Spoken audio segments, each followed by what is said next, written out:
Video को हम लोग शुरुआत करते हैं। इस वीडियो में हम लोग बात करेंगे संविधान और संविधान निर्माती संस्था, जिसको हम लोग संविधान सभा कहते हैं, उसका। सबसे पहले हम लोग बात कर लेते हैं कि संविधान किसे कहते हैं। संविधान को इंग्लिश में कहते हैं कॉन्स्टिट्यूशन, और संविधान जो होता है नियम और कानूनों के संग्रह को कहते हैं। नियम और कानूनों के संग्रह को क्या कहते हैं? संविधान कहते हैं। क्लियर?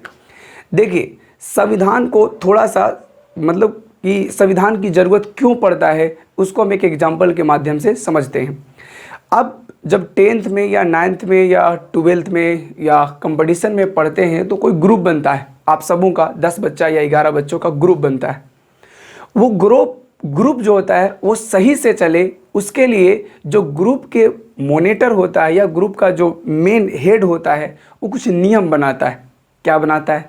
बनाता है कि देखिए, एब्सेंट करिएगा तो 5 रुपया फाइन लगेगा। अगर मान लीजिए याद करके नहीं सुनाते हैं तो 2 रुपया फाइन लगेगा। बिना कहे अगर आप मान लीजिए कि नहीं आते हैं ग्रुप में 2 से 3 दिन, तो आपको ग्रुप से बाहर निकाल दिया जाएगा। आपको अगर बाहर निकाल दिया जाएगा तो फिर से एंट्री करने के लिए आपको 10 रुपया या 100 रुपया फाइन लगेगा या 100 रुपया चार्ज लगेगा। ये नियम है। ये क्या है? नियम है। हम कुछ यूँ कह सकते हैं कि ये ग्रुप का संविधान है। क्लियर? अब सोच के देखिए, अगर वो नियम कानून, उस ग्रुप का नियम कानून जो लोग हैं, जो सदस्य हैं या जो हेड है, वो सही से पालन नहीं करवाएगा तो क्या ग्रुप चल पाएगा? नहीं चल पाएगा। ग्रुप को चलाने के लिए, ग्रुप सही ढंग से चले, इसके लिए ग्रुप के सदस्यों को और ग्रुप के हेड को दोनों की ज़रूरत है कि वो रूल को क्या करे? पालन करे, अप्लाई करे। क्लियर? उसी प्रकार से सोच के देखिए कि एक ग्रुप चलाने के लिए नियम कानून की ज़रूरत पड़ रहा है, तो हमारी देश की जनसंख्या बहुत ज़्यादा है, यहाँ बहुत सारी विविधता है, बहुत बड़ा देश है। उस देश को चलाने के लिए क्या संविधान की ज़रूरत नहीं पड़ेगा? ज़रूर पड़ेगा, अवश्य पड़ेगा, क्योंकि बिना नियम कानून के हमारा देश सही ढंग से नहीं चल सकता। हमारा देश जो है बिना संविधान के, बिना नियम कानून के लड़खड़ा कर गिर सकता है, सही दिशा में आगे बढ़ नहीं सकता। यहाँ पर ज़्यादा मतलब अराजकता फैल जाएगा अगर संविधान नहीं रहेगा, नियम कानून नहीं रहेगा। तो नियम कानून यानी संविधान में है क्या? संविधान में सरकार के कार्यों का उल्लेख है, जनता के अधिकारों का उल्लेख है, सरकार के कर्तव्यों का उल्लेख है, दंड का उल्लेख है। इन सारी चीज़ों का उल्लेख कहाँ मिलता है? संविधान में। इसलिए दोस्तों, मेरे प्यारे स्टूडेंट, संविधान की ज़रूरत एक देश को विकास करने के लिए, एक देश को सही से चलाने के लिए बहुत ज़रूरी है। संविधान जो होता है वो 2 प्रकार के होते हैं। एक होता है लिखित संविधान और एक होता है अलिखित संविधान। नाम से स्पष्ट पता चल रहा है कि लिखित संविधान किसे कहेंगे और अलिखित संविधान किसे कहेंगे। बताइए, लिखित संविधान किसको कहेंगे? तो आपका जवाब होगा सर, वैसा संविधान जिसको लिखा गया हो उसको लिखित संविधान कहते हैं। बहुत सिंपल सा। और अगर आप लोगों से पूछा जाए कि अलिखित संविधान किसे कहते हैं, तो आपका जवाब होगा कि वैसा संविधान जिसको लिखा नहीं गया हो, जिसे लिखा नहीं गया हो, जो मौखिक नियम कानून पर चलता हो, उसको कहते हैं अलिखित संविधान। लेकिन अलिखित संविधान में एक बात और याद रखिएगा कि कोई भी देश हो, उस देश का नियम कानून बहुत ज़्यादा होता है, और सारे नियम कानून को आप याद नहीं कर सकते मौखिक रूप से, इसलिए उसको लिख दिया जाता है, लेकिन वो पूर्ण रूप से लिखा जाता नहीं है, इसलिए हम उसको कहते हैं अलिखित। जैसे हमारा देश का संविधान जो है वो 26 नवंबर 1949 को एकदम तैयार हो गया लिखा कर, उसको 26 जनवरी 1950 को लागू कर दी।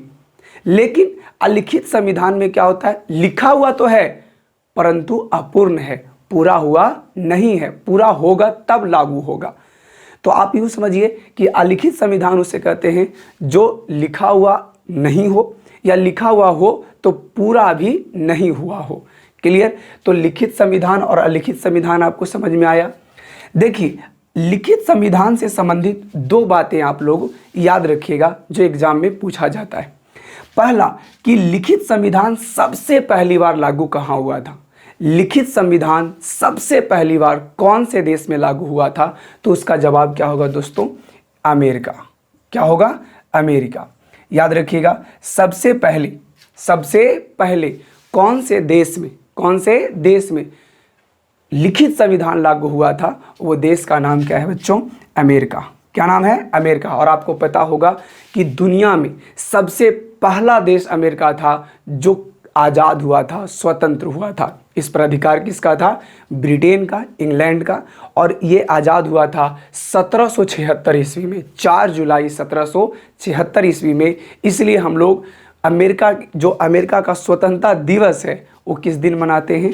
4 जुलाई को। क्लियर? आप लोगों को समझ में आ रहा होगा। और दूसरा जो महत्वपूर्ण बात है मेरे प्यारे दोस्तों, वो है भारत का संविधान।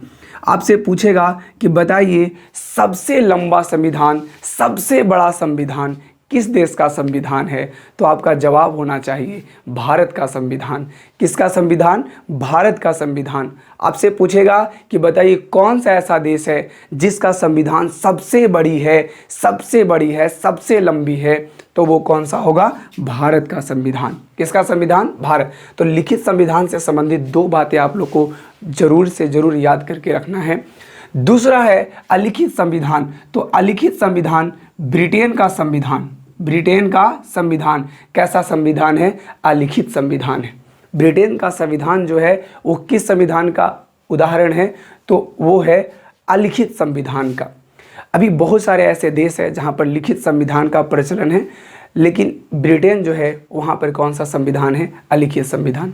तो आई होप इस बात को आप लोग समझे होंगे। आइए अब हम लोग समझते हैं संविधान सभा को। किसको समझते हैं? संविधान सभा को। आखिर हम लोग संविधान सभा को क्यों समझने वाले हैं? संविधान सभा को क्यों पढ़ने वाले हैं? तो आपको पता होगा मेरे दोस्त कि संविधान का जो निर्माण है, भारतीय संविधान का जो निर्माता है वो कौन है? संविधान सभा। कौन है? संविधान सभा। कौन है? संविधान सभा। आप लोग से पूछा जाए कि बताइए हमारा संविधान का निर्माण कौन किया? तो आपका जवाब होना चाहिए भारतीय संविधान सभा। संविधान का निर्माण कौन किया? तो संविधान सभा। तो आइए संविधान सभा को हम लोग बेहतरीन तरीक़ा से, बहुत ही अच्छे तरीक़ा से पढ़ते हैं।